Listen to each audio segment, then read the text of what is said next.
Bem-vindos a mais uma live literária, tudo bem? Ai, que delícia! Mais live literária, mais autores e autoras. É muito bom, né, gente? Eu adoro. Deixa eu botar aqui o somzinho aqui. Pronto. Bom, hoje a gente vai conversar com um escritor chamado... Oi, Alexandre, bem-vindo, querido. Chamado André Galvão. Ele que escreveu um livro lindíssimo e que aborda um tema muito importante, que é a ansiedade. Então, o nome do livro dele é Ansiedades, Relatos Poéticos de Incompletude. Aliás, o livro é tema de episódio exclusivo no podcast do livro Não... É meu fã? Eu que sou sua fã. O livro é tema exclusivo do podcast do livro Não Me Livro, que você pode ouvir pelo Spotify ou se inscrever no canal do YouTube. Lembrando também que essa live vai estar disponível lá no canal do YouTube do livro Não Me Livro, tá? Muito bem. Bom, até o dia 17 de setembro, a gente vai estar aí com as maratonas, tanto de entrevista no podcast, quanto de live literária aqui no Instagram, MoniqueMM18. Depois do dia 17, eu dou uma paradinha. Eliette, querida, bem-vinda. Dou uma paradinha e só retorno em outubro com mais autores, com mais escritoras e com muito conteúdo literário, tá bom? Então já corre lá no YouTube, se inscreve e acompanha aí todas as entrevistas que eu vou subindo lá, né, gradativamente. Esse mês, aliás, de setembro, foi uma delícia. Eu conheci muitos autores, li muitos livros nacionais sensacionais. Meus autores desse mês estão todos de parabéns. Não só desse mês, né? De todos, porque eu tenho conhecido muitas pessoas maravilhosas. Lembrando que as entrevistas pelo podcast são gravadas, diferente da live, que vocês podem interagir ao vivo, tá? Então, assim que é gravado, a gente já sobe dentro das plataformas. E tem escritoras agora também do exterior, escritoras da Holanda, da França, dos Estados Unidos, de Portugal. Gente, está uma delícia fazer essas entrevistas, produzir esse conteúdo literário para vocês. Está uma delícia. Então eu espero que vocês se divirtam e aproveitem, como eu aproveito, todo esse trabalho, tá bom? Muito bem. Cadê o nosso autor? Será que ele já chegou aí? Deixa eu ver aqui. Eu não sei se é a primeira live dele. Não sei se é, se não é. Bissoli, querida, um beijo. Cheio de autores aí na live. Que legal. Assim que eu gosto. Todo mundo presente. Daqui a pouco Ah, o André entrou. Vamos chamar o André, gente. Espera aí. André, vou convidar você, tá, querido? Opa, eu acho que ele caiu aqui.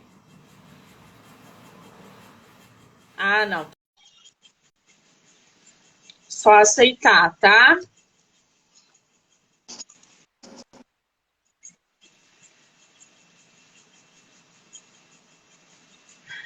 André? Oi? Oi! Você tem que virar a sua câmera porque tá pra parede. Ah, desculpa. É assim mesmo. Pronto. Muito bem, agora estou te vendo. Tudo bem, querido? Bem, você? Tudo ótimo, que maravilha ter você aqui no meu projeto esse mês. Eu te agradeço imensamente. A gente teve alguns imprevistos, mês passado, porque você era para o mês passado, mas nada afetou a sua vinda ao meu projeto. Então, eu estou muito feliz de você estar aqui. Obrigada, tá? Eu que agradeço a oportunidade também. Que maravilha! Me diz uma coisa, é tua primeira live literária? Não, eu já participei de algumas outras, né? Inclusive, os meus 2 últimos livros foram lançados nesse esquema aqui, né, de live por conta da pandemia, né? Mas, assim, eu participei também de algumas lives, né, algumas conversas e tal. Recentemente participei de uma também. Então, assim, a gente, eu acho que nesse período aí da pandemia, a gente teve que se reinventar, né? Exatamente. E essa conexão, né, essa ponte que a gente faz, mesmo virtualmente, com o leitor, com o seguidor, com as pessoas que acompanham o nosso trabalho, é muito importante. A pandemia isolou muita gente e muita gente precisou realmente se reinventar. Eu conheço autores que nasceram na pandemia, acho que ele caiu aí, né? Não, voltou. Conheço autores que nasceram na pandemia. Não, você travou, mas você voltou, não caiu, não. Está me ouvindo? Estou ouvindo perfeitamente. E essa conexão que a internet, as redes sociais possibilitaram, realmente fez uma diferença muito grande. Agora, me diz uma coisa, você escreveu um livro chamado Ansiedades, que tem muito a ver também com o período que a gente passou desse isolamento da pandemia. Quem não tinha algum probleminha emocional, aquilo explodiu no isolamento. A gente viu o crescimento de pessoas sendo diagnosticadas com depressão, ansiedade, ou até mesmo algum transtorno, né? O toque, o psiquiátrico, enfim. A gente viu uma demanda muito grande durante a pandemia e pós-pandemia, né? Pós, entre aspas, porque a pandemia não acabou, ela só diminuiu. E eu queria saber, assim, porque durante a leitura do teu livro, eu vi que você expõe muitos sentimentos ali, inclusive pessoais, experiências, pensamentos. Quer dizer, a ansiedade também atingiu e afetou a sua vida de um jeito meio caótico, como aconteceu com milhões de pessoas ao redor do mundo. Você usou a pandemia como inspiração para escrever Ansiedades?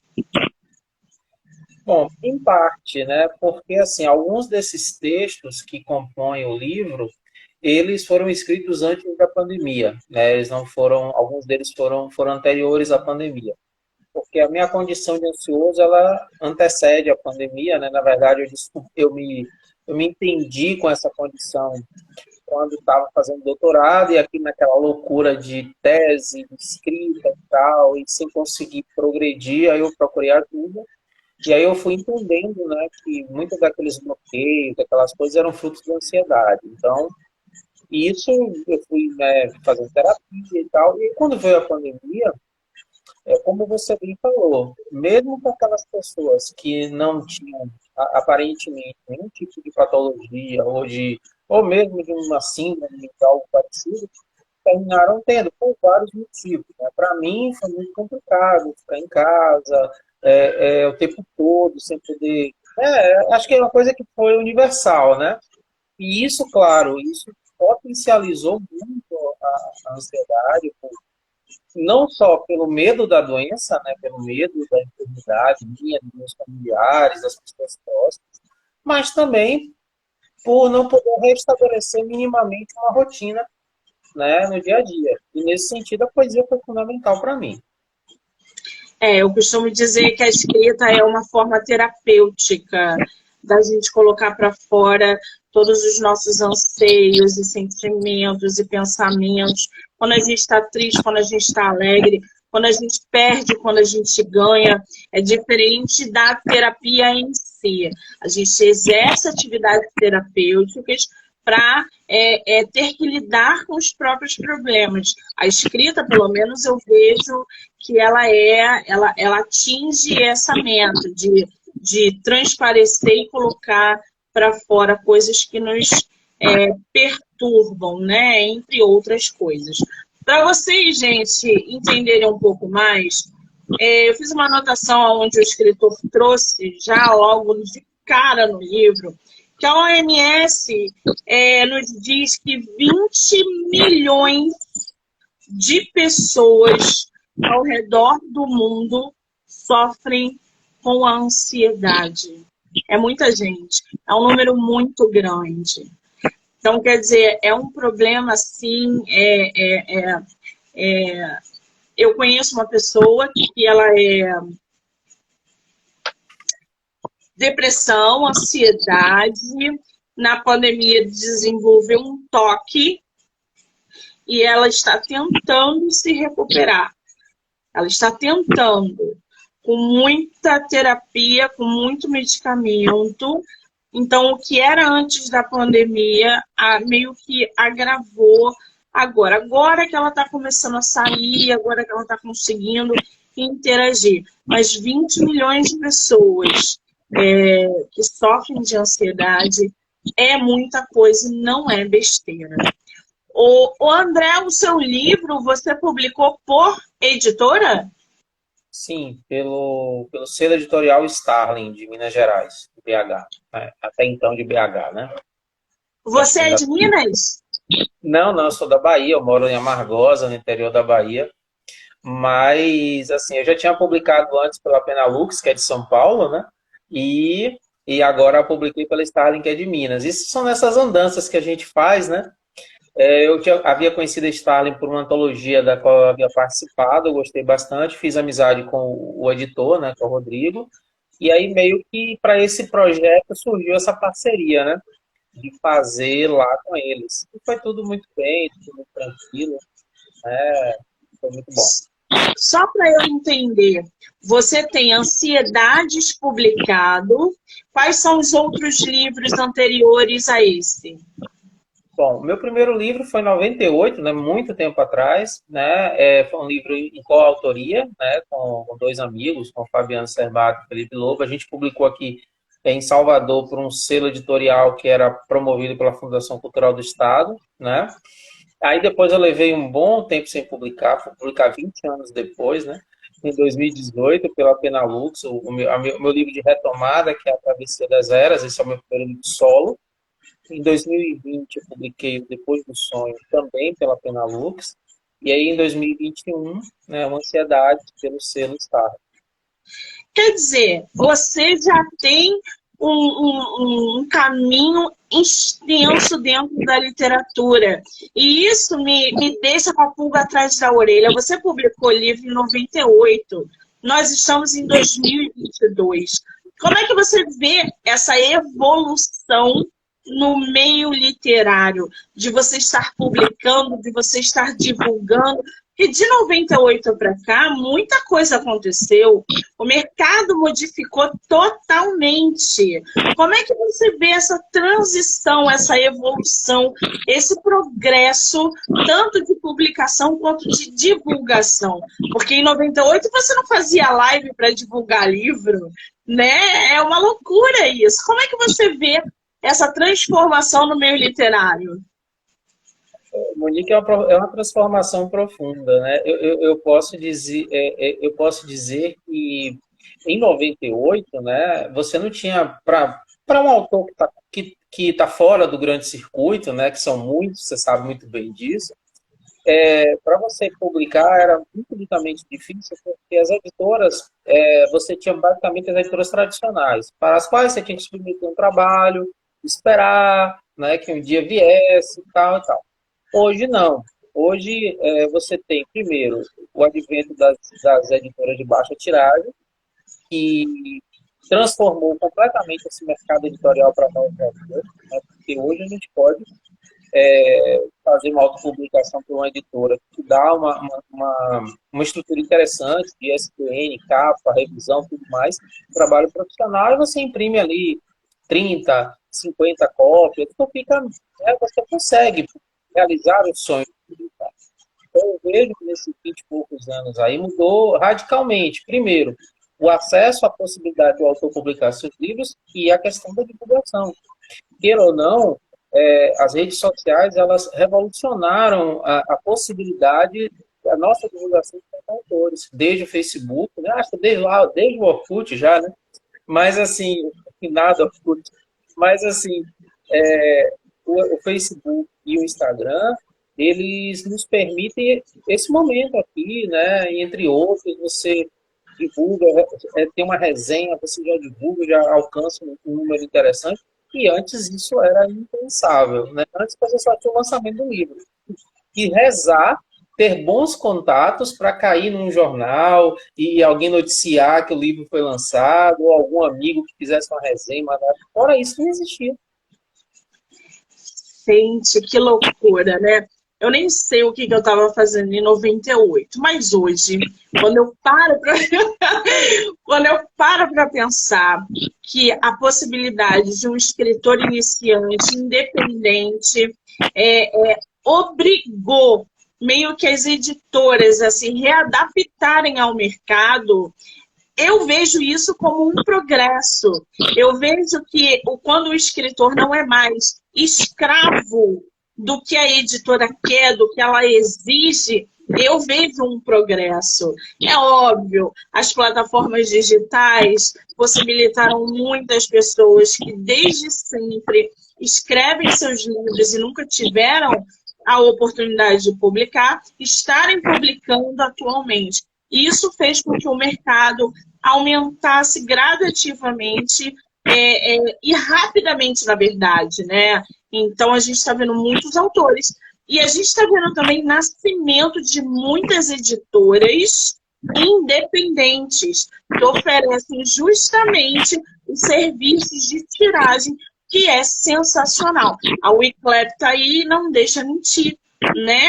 Ela faz por tiragem, as pessoas vão lá e publicam gratuitamente. Então, eu acho que esse progresso foi muito positivo. Que bom, né? Eu acho assim. Agora, o André me diz uma coisa, você falou que já tem com a Penalux. A Penalux eu conheço alguns trabalhos dessa editora, gosto, inclusive, trabalho com alguns autores dessa editora. A sua experiência por publicação por editora, pelo que eu estou vendo, parece ser muito positiva. Você tem planos futuros, por exemplo, para fazer uma publicação totalmente independente ou não? Vai ficar no perfil de editora? Eu já pensei nisso, Monique, principalmente por conta, né? Eu tenho amigos que são escritores e que fazem isso e tal, e isso são bem-sucedidos, né? De conseguir esse processo. Eu acho que, no momento, meus planos são de continuar com as editoras. Mesmo que até porque, né, como eu disse, as minhas duas experiências foram muito boas, muito tranquilas, não tenho nada a reclamar, muito pelo contrário, só elogiar. E assim, eu acho que para o meu objetivo, né, ele foi atingido. Por quê? Porque assim, eu não publico com a expectativa de retorno financeiro, né? Não que seja um erro pensar assim de jeito algum, claro que não, né? Mas assim, então assim, como a tiragem não é tanta, às vezes eu sou servidor público, então nem sempre eu vou ter tempo de dar conta de tudo o que precisa. Então você tem que verificar a qualidade, você tem que colocar de SBN, você tem que ver capa, você tem que ver diagramação. E eu vejo que quem faz isso dá um duro danado, entendeu? Então, assim, claro, no final tem suas vantagens? Tem, claro que tem. Você termina com o produto final com um preço mais acessível. Então, se você vende, você tem um retorno financeiro maior. Mas hoje, como eu vejo, né, como eu vejo, e o que eu almejo também em relação a isso, eu acho que o custo-benefício, para mim, num primeiro momento, me leva a pensar em continuar com as editoras, né? Quando isso tiver uma mudança, né, nessa questão de eu preciso, eu planejo um retorno maior e tal, aí acho que vale a pena, mas por enquanto não. Até porque, como você sabe, para nós que somos escritores fora do grande circuito, a gente vende livro, é lançamento, né? É no boca a boca, nos amigos, aquela. Então, assim, não tenho essa grande expectativa de tiragem que me faça, nesse momento agora, pensar nisso. O que mais me deixa feliz é o retorno, é ver críticas, né, sugestões. Isso sim é o meu grande objetivo. Então, por enquanto, eu estou satisfeito com o Que maravilha! Bom, só para vocês se inteirarem ainda mais sobre a história, né? Sobre o livro, não é uma história, o seu livro é poema, poesia, não é isso? Só para vocês se inteirarem ainda mais, eu vou ler aqui um trechinho da sinopse do livro do nosso autor. Você me permite, querido? Fique à vontade. Eu Vou ler para agradeço. você. Vou ler para vocês a sinopse do livro Ansiedades, Relatos Poéticos de Incompletude. O livro é uma obra formada pela reunião de poemas, os quais não têm como tema a ansiedade, mas foram por ela motivados, direta ou indiretamente. Enfim, este livro se originou da ansiedade e traz a mensagem de que é necessário enfrentá-la e aprender a conviver com ela. E os textos aqui reunidos são uma amostra de que a poesia pode ser um valioso caminho para isso. Seu livro tem quantas páginas? Esse livro, ele tem, deixa eu pescar aqui, porque é de cabeça, não vou lembrar, tem 64 páginas, né? Foi um livro menor do que os anteriores, né? Mas como eu disse, esse livro é um projeto muito, muito pessoal, muito particular, como você já falou, já aqui, né? E assim, em relação aos temas que eu abordei nos livros anteriores, ele tem uma ideia. Então, eu diminuí, né, vamos dizer assim, a quantidade de poemas para garantir que eu tivesse uma temática mais homogênea, né, dentro daquilo que eu proponho, como está na sinopse. Você não vai encontrar, cara, você não vai encontrar a palavra ansiedade, por exemplo, nos poemas aqui. Eu me lembro, ela não aparece. É, mas é porque ela não é o tema, mas ela é a motivação, ela é o caminho que me motivou, que me levou de alguma forma, direta ou indiretamente, a chegar a esses textos. Nesse sentido Agora, aí. você está com seu livro aí? Físico? Ah, mostra essa capa pra gente. Gente, olha como essa capa fala. Você olha para essa capa, ela fala com você.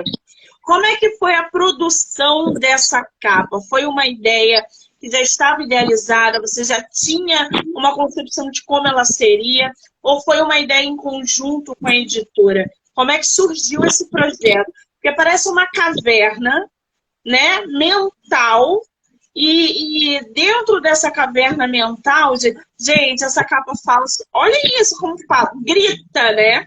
Essa capa grita. Como é que foi o projeto de fazer essa capa?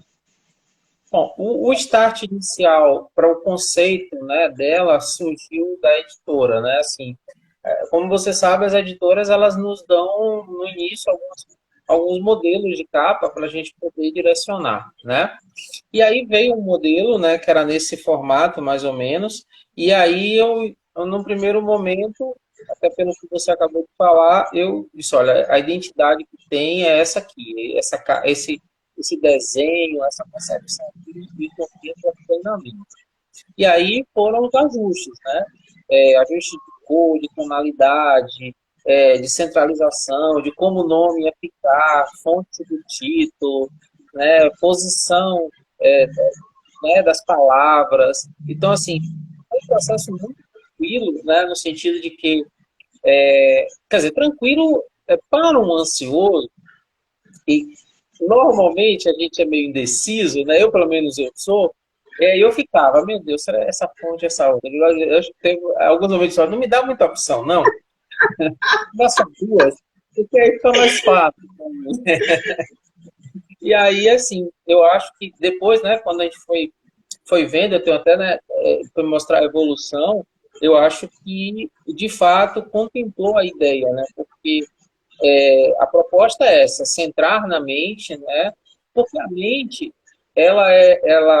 por um lado, se ela é o lugar, o habitat da ansiedade, mas é lá também que está a poesia, é lá é que também está, né, toda a criatividade. Então, assim, é o mesmo, elas estão no mesmo lugar, elas estão na mesma lógica. Assim, essas camadas de pensamento aqui, né, elas estão revelando isso ao mesmo tempo. Por um lado, é a ansiedade, por outro também a criatividade, a poesia. Até porque eu acho, né, que essa questão da ansiedade como motivadora é uma coisa no lado positivo, né? Porque se é algo que por um lado te incomoda tanto, mas por outro também faz você criar, tem seu lado positivo. Para mim, o lado positivo é isso. Exatamente, você definiu bem. Gente, tem uma pergunta aqui que subiu. Eu vou fazer o seguinte: quem tiver pergunta, manda na caixinha, porque eu não consigo acompanhar aqui no rolo. Manda na caixinha, porque vai finalizar, eu vou abrir e aí eu vou conseguir ler. Porque aqui a pergunta já sumiu. E eu vi que tinha alguém que tinha feito uma pergunta. Tá? Por favor. Agora, André, me diz uma coisa. Você falou que o seu livro, eu li ele no e-book, se eu não me engano, no digital ele tem 60 páginas. Você levou quanto tempo para escrever esse livro? Bom, na verdade, eu não digo para você que foi um tempo delimitado, porque, né, como eu disse, como uma seleção de poemas, tem textos que já estavam escritos antes. Eu posso dizer assim, que o tempo de concepção do livro, né, ou seja, seleção, substituição de textos, delimitação temática, esse processo mesmo de uma coletânea, né, porque normalmente, né, a gente vê livro de poesia com essa cara, né, não sei quando você tem um grande poema, uma coisa, não é o caso. Isso durou aí alguns meses, coisa de 6 meses aproximadamente. Entre 6 e 8 meses. Do momento em que eu tive a ideia, né, que eu pensei, não, eu vou fazer isso acontecer, até o momento em que o livro ficou, pelo menos, diagramado, pronto, né? Até o livro que eu mandei para a editora, depois da conversa, foi em torno de 6 meses por aí. Né? Porque, como eu disse, há essa questão também da seleção, né? De mostrar. Eu tive o cuidado de conversar com a minha terapeuta, né? No sentido de...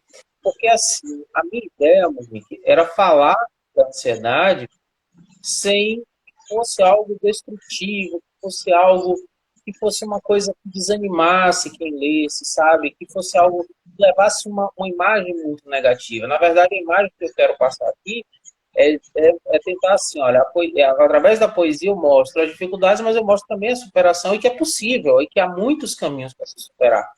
Então, eu conversei com o meu terapeuta e disse, olha, eu vou caminhar para publicar isso aqui. Está muito... É algo que vai levar desesperança às pessoas, ou é isso mesmo? Não.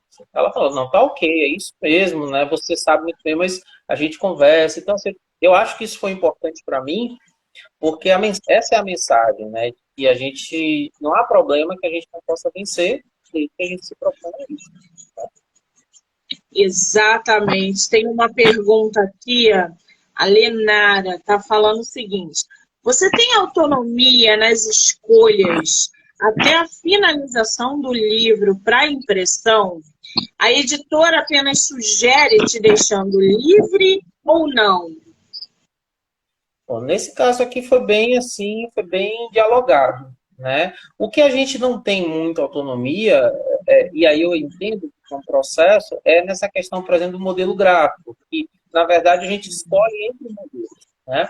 A gente não dita... Claro, se eu quiser dizer assim, olha, eu tenho uma capa e uma pessoa lê e tal, isso também pode ser negociado. Mas, fora isso, tudo é dialogado. Então, por exemplo, fonte, forma de organização do texto no papel, né, tamanho da fonte, vamos dizer assim, questão de ter tamanho da orelha, o que vai constar em cada orelha, foto, né? Não foi o caso, não teve imagem nesse livro, né? Não teve ilustração, mas quanto ao resto, é tudo muito autônomo, muito tranquilo em relação à organização. Então, eu defino o prefácio, por esse texto de apresentação que eu fiz, então, assim, para tentar explicar um pouco para o leigo como era a lógica da ansiedade, se é que é possível dizer isso, né? Mas, assim, como funciona, mais ou menos, então, assim, foi bem tranquilo, e, claro, acho que praticamente todas as editoras, pelo que eu já pesquisei, elas vão te dar modelos também, porque é uma questão também de organização da empresa, né? Então, mas, fora isso, tanto quanto eu fiz aqui na Luz, quanto foi agora na Stalin, eu tive essa possibilidade de debater, de discutir, dizer o que eu quero, o que eu penso, a exceção mesmo dessa coisa que já é uma coisa que está no contrato. E, claro, se você quiser um produto diferente, você pode também, né? Mas aí você tem que negociar também valores e tal. Então, para mim aqui, como me contemplou, né? E tive ainda essa questão da divulgação, um apoio na divulgação, um apoio, então foi muito bom também. Eu acho que essa junção do autor com a editora, quando essa parceria, essa conexão dá certo, a probabilidade do livro ter sucesso é muito alta. Porque se a editora caminha junto com o autor, a parceria dá certo. E o livro não tem como sair errado. Porque os dois lados ali estão se acertando, estão se conectando, estão, sabe, ouvindo ideias. Então, a publicação por editora, isso é o ponto principal. Se você não tiver uma boa relação com a editora, o teu livro provavelmente não vai ter o alcance que você deseja, né? Agora, André, tem uma poesia na tua página 42. Você pode ler pra gente, por favor? Sim, sim. 41, 42, Novos Sonhos? É essa? O lítio, né? Se eu não me engano. Ah, tá. Aqui é que tá 40, desculpa. Lítio. Ah, Tudo bem. Eis então a mais insana e dolorosa contradição. Preciso esquecer o futuro para acalmar o coração. Lítio. eu separei duas. Foi o lítio, né? Porque a página é diferente do e-book e do livro físico. E aqui tá 53, que é o triste. Eu não sei qual é a página aí. Aqui. 51. É triste. A maior de todas as tristezas é ter a certeza de que não estou pronto para a tristeza que um dia, com certeza, há de vir. Tanto lítio quanto triste falam, né, tratam de coisas que, para a gente que está no universo, na sociedade, já conhece, né?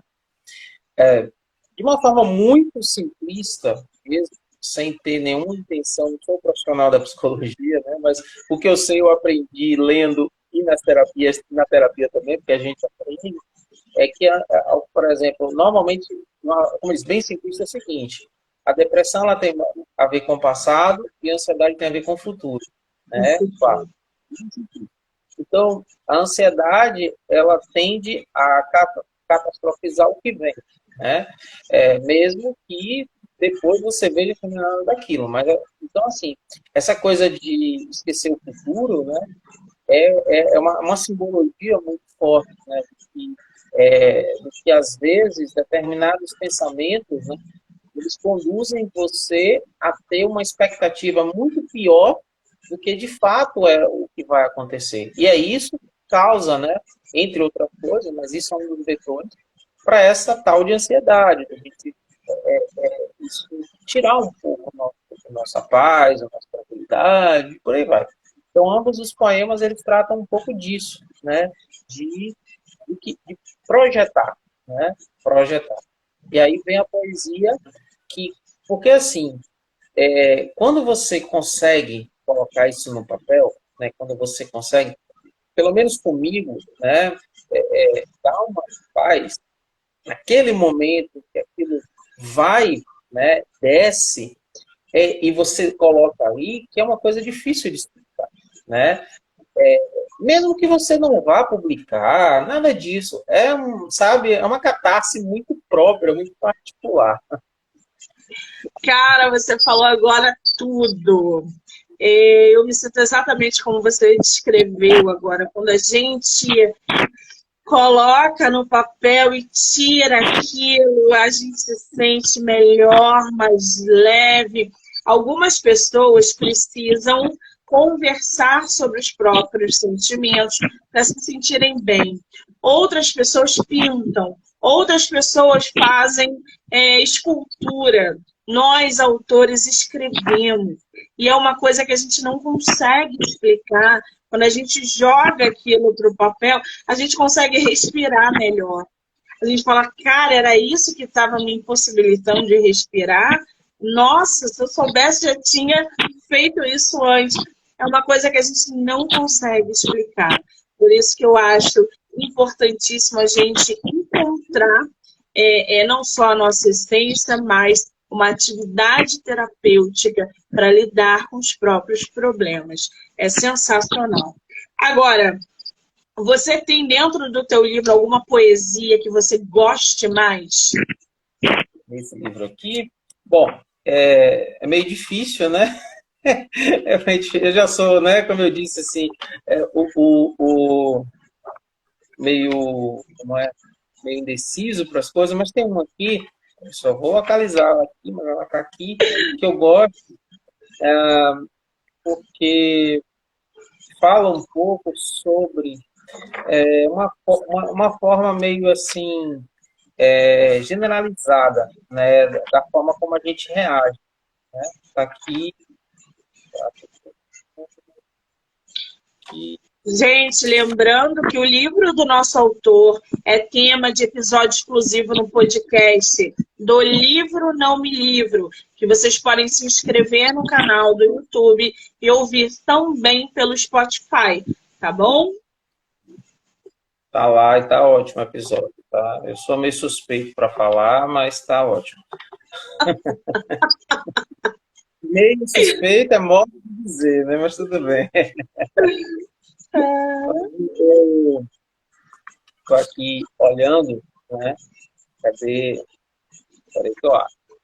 O livro não é tão grande, então... Essa live, gente, vai ficar gravada no canal do YouTube também, tá? Então, vocês vão assistir no Monique MM18, no Instagram do autor e no canal do YouTube, chamado Do Livro Não Me Livro. Bom, tem um poema aqui que eu acho bem significativo para mim, né? Que tem muito a dizer, se chama Salvação, né? Ele diz assim: já não sei mais contar quantas vezes a poesia me salvou. E me salva a cada dia, a cada desencontro, a cada desencanto. Só sei que a poesia ilumina a minha vida no meio de qualquer escuridão.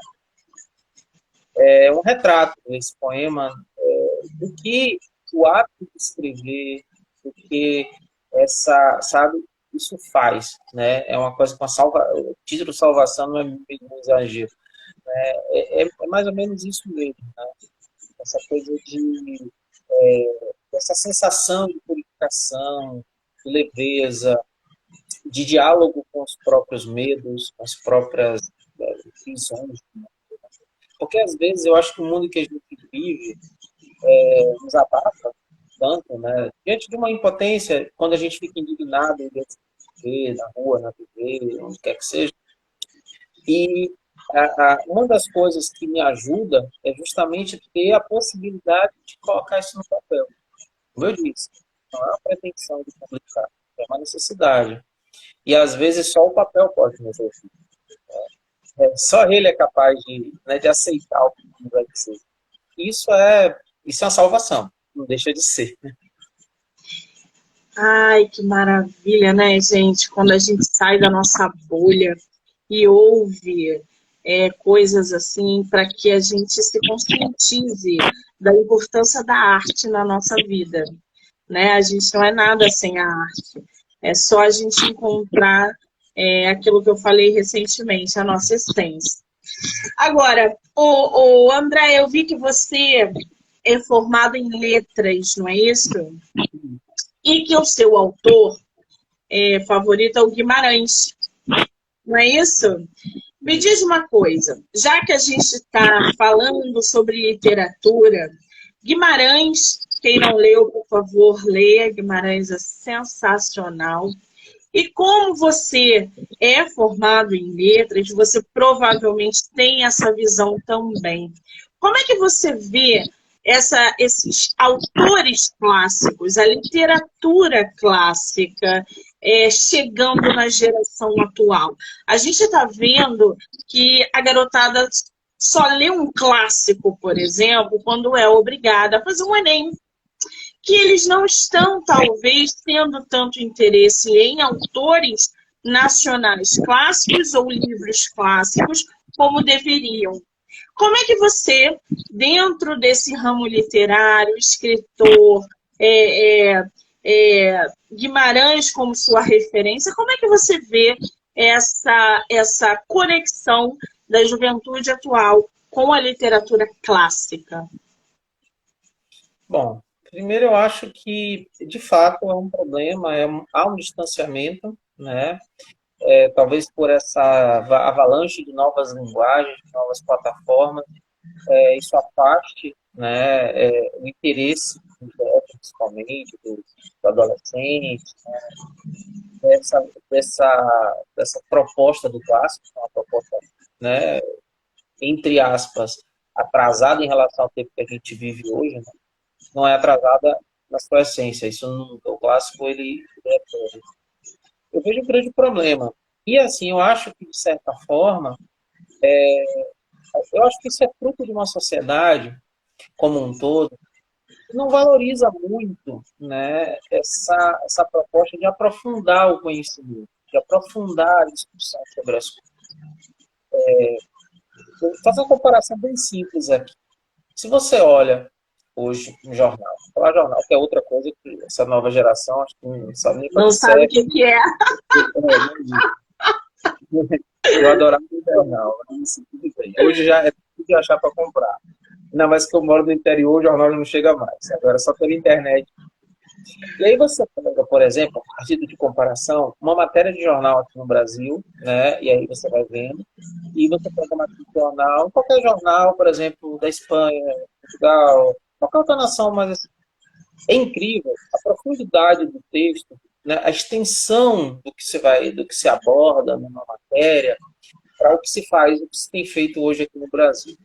Claro, nem todo jornal é assim, mas é via de regra. Eu estou tomando como base jornais aqui do meu estado, né? Eu vejo, por exemplo, a Folha de São Paulo ainda aprofunda mais, o estado de São Paulo ainda tem, mas assim, é uma diferença salta aos olhos. Isso, para mim, isso é só um exemplo, uma metáfora de como eu vejo hoje. Então, assim, hoje, de uma forma geral, você tem uma sociedade cuja discussão, você vê, né? Criou-se a ideia do textão. O que é um textão na rede social? É um texto o quê? Com 100 caracteres, 5 linhas, 6 linhas de textão, né? Então, se coloca essa terminologia textão para uma coisa que é pequena, isso já mostra que as pessoas não têm demonstrado, pelo menos, muito interesse em demorar a ler as coisas, não só ler, mas ter que refletir. Porque, assim, não adianta você ler essa coisa de consumo, né? Eu li não sei quantos livros esse ano e tal. Não é só isso. Você não pode ler, aí eu vou tomar o Guimarães como referência. Não dá para você ler Guimarães Rosa, não dá para você ler um conto, quanto mais, né, um Grande Sertão Veredas, aí nem se fala. Mas, assim, sem você, pelo menos, se debruçar para refletir algo a respeito daquilo. Muita gente coloca, em relação ao Guimarães especificamente, a culpa na linguagem. Realmente, a linguagem não é muito acessível, nós sabemos disso, né? Mas não é isso, porque a mesma coisa vai acontecer com outros campos, né? Isso é uma demanda que precisa ser revista. Por um lado, você tem muita gente boa surgindo, tem muita coisa boa, precisa até de oportunidade e tal, mas, ao mesmo tempo, o clássico ele é fundamental. Então, assim, eu acho muito difícil, e acho que praticamente hoje, só a escola, né, termina sendo ainda o lugar onde você vê o clássico ainda com um grande destaque. Fora disso, você não vê, né? Claro, há alguns meios de comunicação, alguns lugares, alguns youtubers que ainda fazem alguma coisa, mas assim, é porque surge tanta coisa que realmente a gente entende às vezes que, né? Mas isso eu vejo uma grande problemática, me incomoda, né, me incomoda, porque quando a gente fala de um Machado de Assis é difícil. Eu digo, por quê? Né? Onde é que está a dificuldade do Machado? Qual é o Guimarães é aquele vocabulário, tá? E a Clarice é difícil. Difícil depende do que é que você quer com a língua. E por aí vai. São muitos, né? Sem falar nos internacionais, nos estrangeiros. Então, realmente é bem complicado, mas...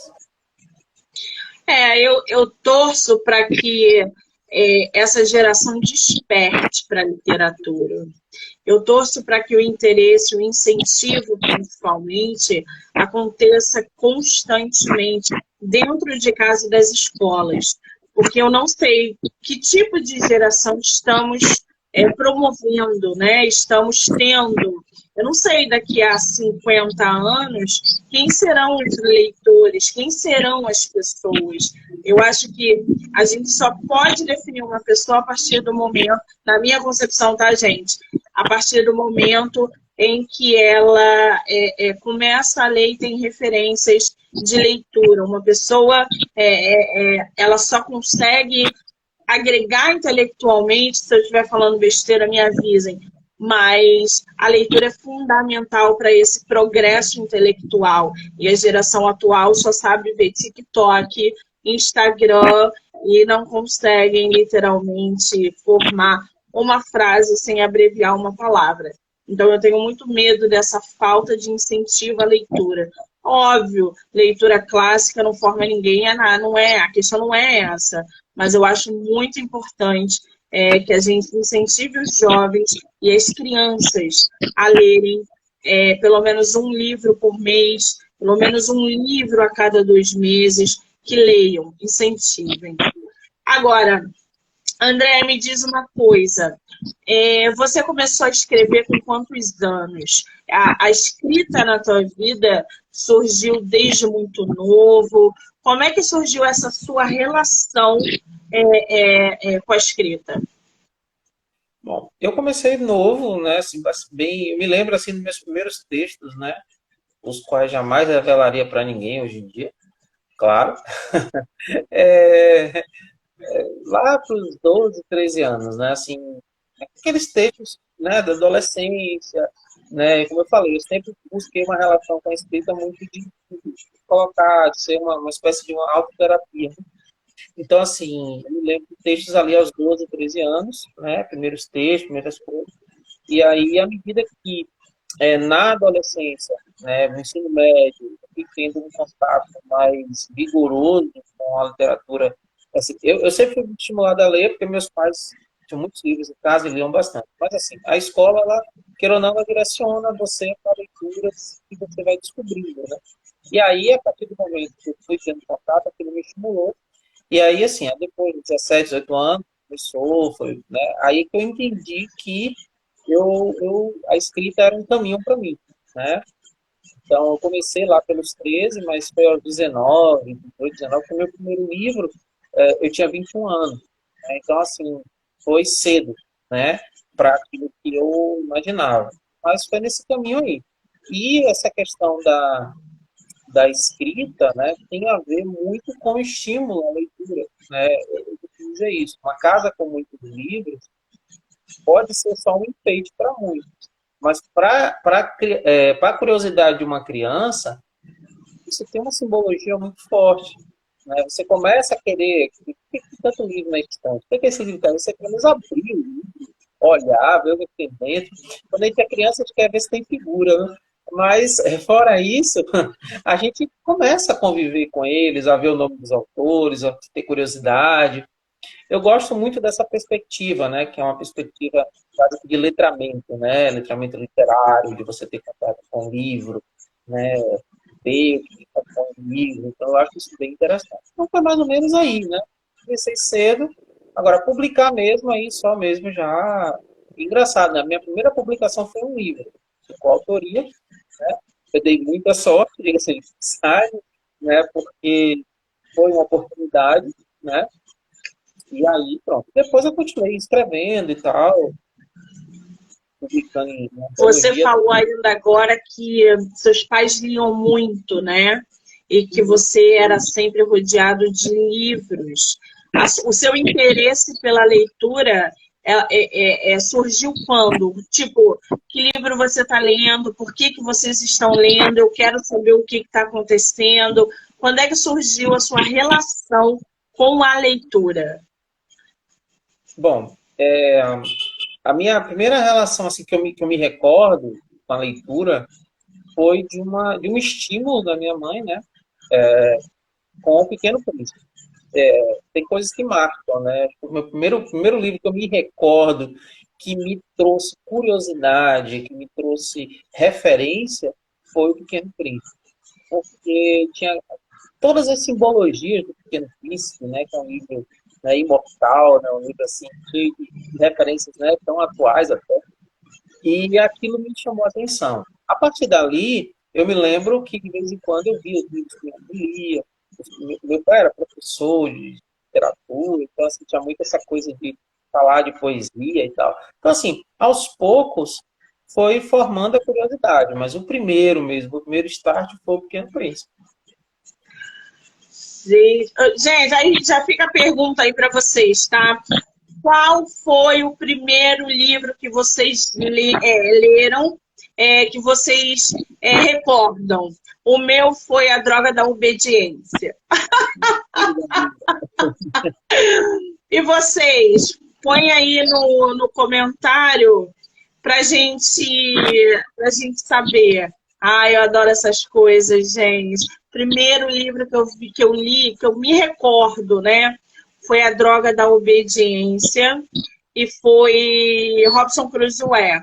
Eu não sei se foi o Robson Crusoe primeiro e A Droga da Obediência depois, mas tá ali entre esses dois. E foi na escola. Eu sempre estudei em escolas que me incentivavam também a ler. E dentro de casa eu sempre tive livro. Comecei com o Gibi da Turma da Mônica, né? Então eu era apaixonada. Agora, o André, a gente já pode falar de publicação nova ou está muito cedo? Então, assim, eu continuo escrevendo, né? Escrita está presente, né? Às vezes o ritmo diminui, às vezes, né? Eu tenho feito, como eu tenho dado muito espaço para os insights, né? Porque assim, Monique, no início, né? Eu escrevia e não mexia no que eu escrevia. Eu criei isso no início, né, antes de ser mais jovem. Não, tá escrito, eu não vou mexer, tal, deixa esse poema aqui, é o que for, isso aqui. E à medida que a gente vai se amadurecendo, a gente vai mudando os conceitos. Então, hoje, eu trabalho muito com a ideia dos dois momentos. Eu não desprezo o insight, não desprezo a inspiração, mas também não desprezo a transpiração, né? O, melhorar aquilo, né, fazer todo o trabalho. Então, eu estou sempre fazendo isso. Eu tenho alguns textos prontos, tenho alguns insights ali anotados, seja no celular, seja na agenda, onde tiver na hora para não perder, né? Porque fora se a gente perde. Eu já perdi muita coisa porque por preguiça ou por impossibilidade de anotar, né, naquele momento. Aí não anota daqui a pouco, aí quando vê, sumiu, não volta mais. E aí, assim, eu tenho algumas coisas, né? Tenho alguns textos, e assim, tem antologias que eu participo, então às vezes eu mando um texto para antologia, e aí aquele texto ali fica em stand-by, né? Para pensar, olha, só for fazer um livro, esse texto entra. Então, eu estou tentando monitorar isso aí. E a minha ideia hoje é pensar uma publicação para 2023, esse ano fora de questão, né? Mas, assim, vai depender muito dessa ideia, do conjunto que eu consegui formar, né? E, claro, ouvir algumas pessoas, ter contato, porque eu acho importante essa questão da mensagem, né? Eu acho importante você não fazer uma publicação aleatória, de qualquer jeito, só para publicar. Tipo que para você manter uma meta, né? Ah, tem que publicar um livro a cada ano e tal. Eu não penso muito assim. Né? Eu gosto muito de que a publicação seja algo que realmente me dê satisfação. Olha, eu publiquei isso aqui. Claro, eu acho assim, tá? Pelo menos eu penso. Eu acho que a gente não está 100% satisfeito com o que a gente publica. Sempre tem aquele texto falando, meu Deus do céu, como é que eu publiquei isso e tal. né? A gente tem uma autocrítica, às vezes, bem afiada, né? Mas, assim, isso faz parte do processo. Isso é perfeitamente compreensível. Então, assim, penso para 2023. Vai sair? Não sei ainda, mas eu quero. Muito bem. Agora, André, quem quiser comprar o teu livro, acessar, conhecer o seu trabalho, aonde o teu livro está à venda, está em algum site diretamente com você, tem e-book, tem livro físico, como é que está isso? Bom, a forma de conhecer um pouco do meu trabalho hoje é a rede social, o Instagram, né? O Instagram está aí, né? O André Galvão 77. É uma forma de conhecer um pouco das postagens, do que eu faço, do que envolve, né? Eu tenho pensado em fazer um site pessoal, uma coisa mais simples, tipo um blogão, uma coisa mais que pode evoluir para uma coisa melhor depois, pensar em colocar alguma coisa, porque eu acho que a rede social hoje ela já abarca muita coisa, né? Então, assim, quem for lá vai ver resenha, link para resenha do livro, algumas coisas que eu coloco lá que eu sempre tento atualizar. Em relação à venda desse e dos demais livros, a forma prioritária é comigo mesmo. Por quê? Por exemplo, os da Penalux tem no site da Penalux. A Penalux tem uma loja virtual da própria editora. O da Selstar ainda não tem uma loja virtual ainda. Então, assim, de qualquer forma, quem quiser, quem tiver interesse, comigo tem uma vantagem, eu acho, vantagem, não sei, que é a dedicatória, que é, né, ter toda essa questão. Eu adoro dedicatória, para Não é mim, nada. né, eu prefiro. Então, assim, pode ser diretamente comigo, porque também comigo eu posso, por exemplo, fazer alguma situação de promoção, uma coisa, você compra dois, eu te dou um desconto, né? Tipo assim, tem negócio, a gente que precisa, né, dessa coisa. Então, comigo pode ser, ou os da Penalux, pode ser também no site da Penalux, estão lá também à disposição para venda. Qual é o teu Instagram? É o arroba André Galvão, sem os acentos, né? 77, tudo junto.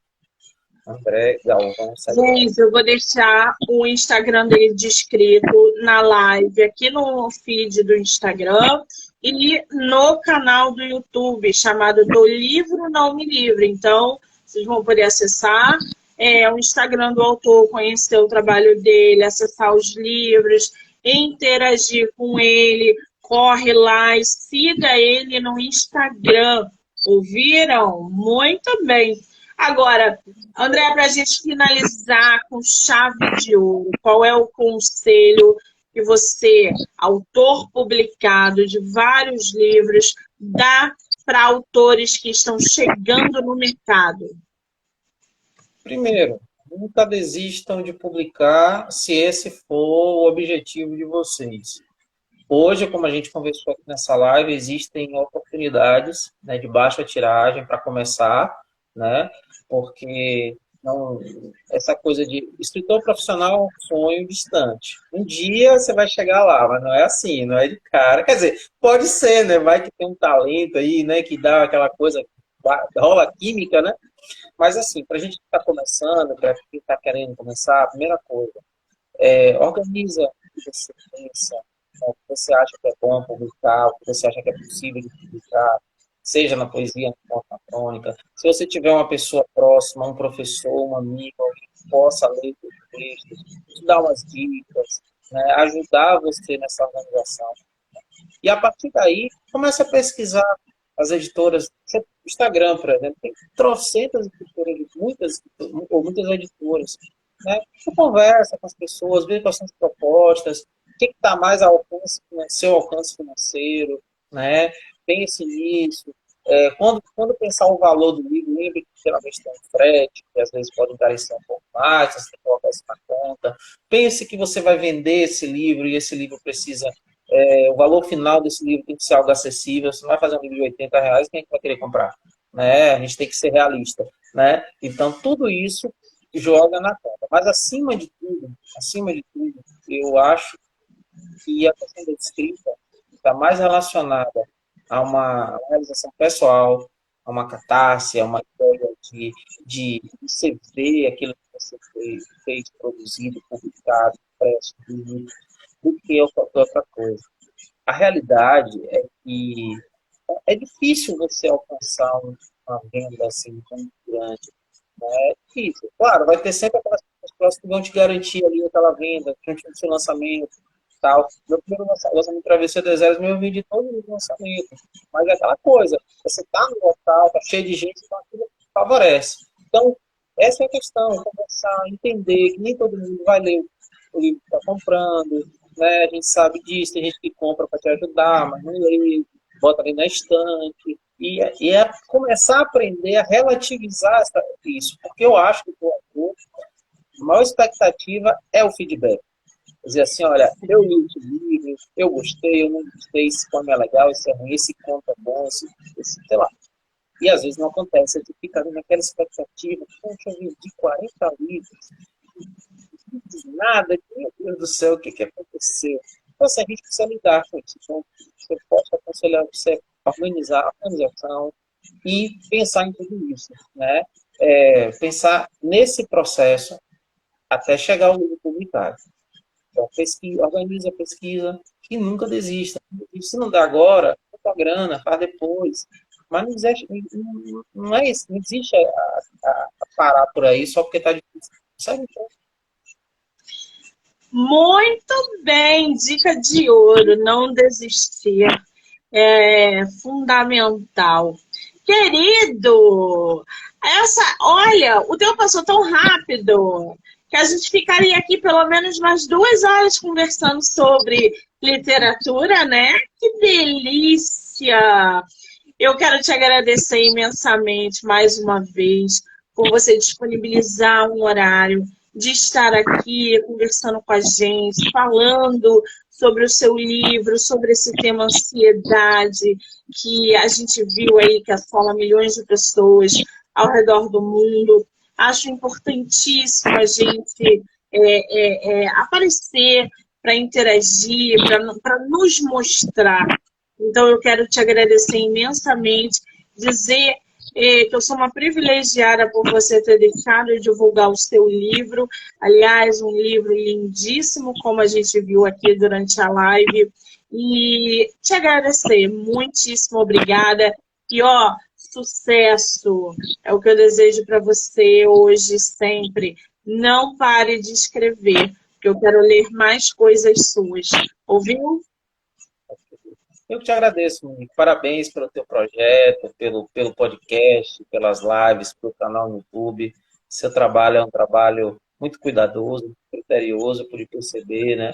E acho que isso faz uma diferença muito grande. Você está na estrada e precisa dessa oportunidade. Por isso eu sou muito grato também, agradeço a todos que estiveram aqui, os que ainda virão, né?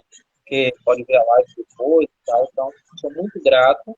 E estou aí. Se quiserem entrar em contato comigo pelo Instagram, estou à disposição. Maravilha! Lembrando, gente, vou deixar o Instagram do autor marcado aqui. Essa live vocês vão poder assistir no YouTube, Instagram MoniqueMM18 e no Instagram do nosso autor, tá? E o livro dele é tema de livro do podcast Do Livro Não Me Livro, que vocês também podem ouvir e acessar nas mesmas plataformas. Quem assistiu a live, quem interagiu, quem vai assistir, quem já assistiu, enfim, muitíssimo obrigada, gente. Até o dia 17 estamos aí com mais autores e mais autoras cheios de conteúdo literário. Obrigada, obrigada. Beijo, André! Beijo!